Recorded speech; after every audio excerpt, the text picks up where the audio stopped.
नमस्कार। कभी सोचा है कि हमारी धरती की सतह हर जगह एक जैसी क्यों नहीं है?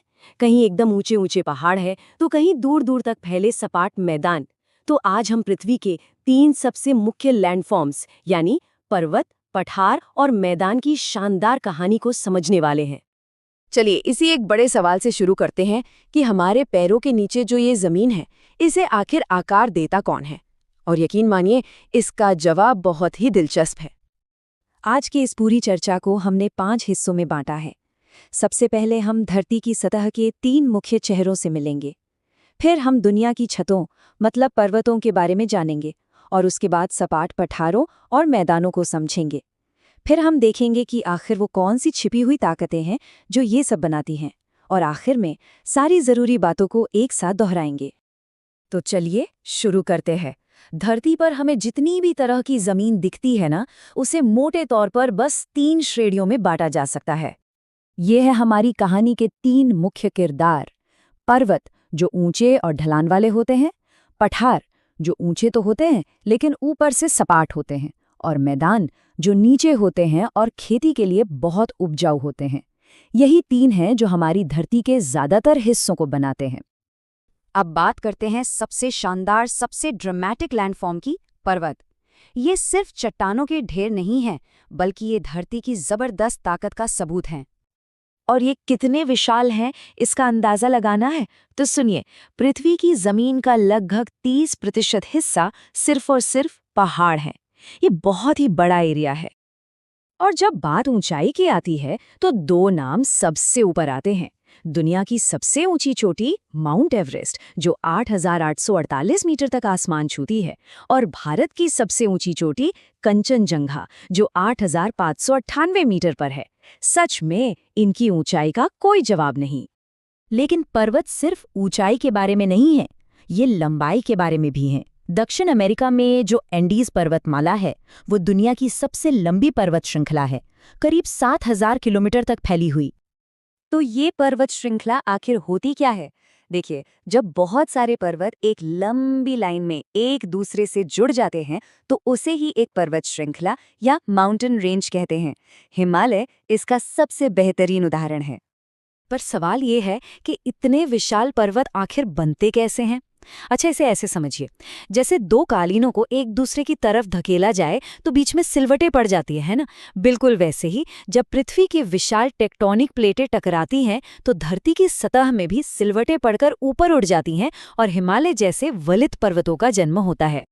लेकिन हर पर्वत ऐसे सिलवटों से नहीं बनता।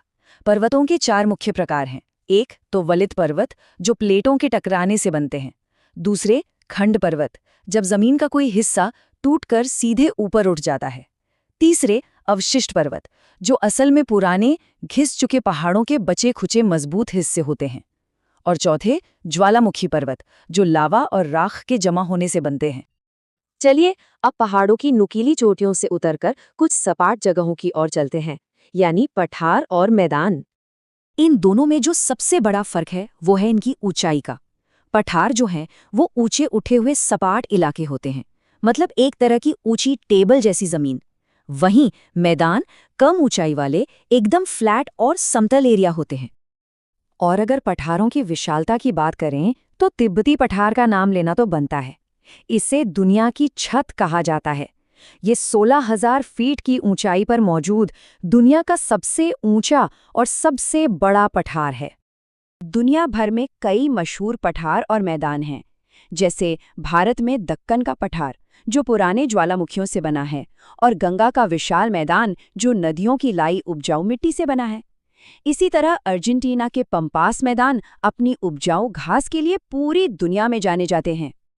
अच्छा, हमने सतह पर ये आकृतियां तो देख लीं, लेकिन इनकी असली कहानी, इनको बनाने वाला असली इंजन, वो पृथ्वी के बहुत गहरे अंदर छिपा है। तो चलिए अब धरती के भीतर के इन रहस्यों को जानते हैं। देखिए, इन लैंडफॉर्म्स को समझने के लिए हमें पहले अपने ग्रह की बनावट को समझना होगा। हमारी पृथ्वी मुख्य तौर पर 3 परतों से बनी है। सबसे बाहरी परत है क्रस्ट, बीच की परत को मैंटल कहते हैं, और जो सबसे अंदरूनी हिस्सा है वो है कोर। अब सबसे जरूरी बात यह है कि पृथ्वी की बाहरी परत यानी क्रस्ट, कोई एक ठोस टुकड़ा नहीं है।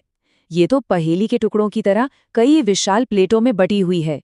ये प्लेटें बहुत ही धीरे धीरे तैरती रहती हैं और इनकी यही धीमी चाल वो महाशक्ति है जो पहाड़ों को जन्म देती है और महाद्वीपों को भी खिसकाती है।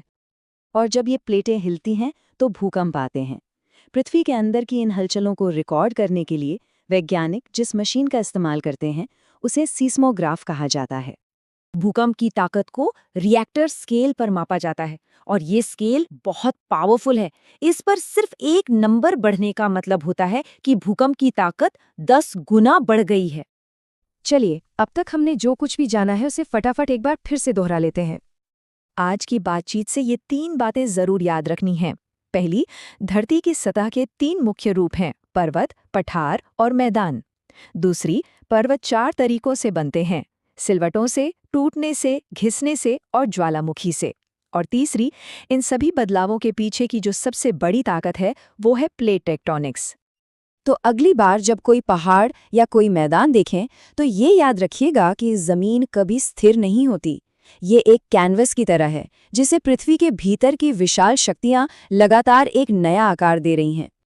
और अंत में एक सवाल सबके सोचने के लिए, ये विशाल भू आकृतियां यानी ये पर्वत, पठार और मैदान हमारे रहने सहने, खाने पीने और हमारे जीने के तरीके को आखिर कैसे तय करती हैं? इस पर सोचिएगा जरूर।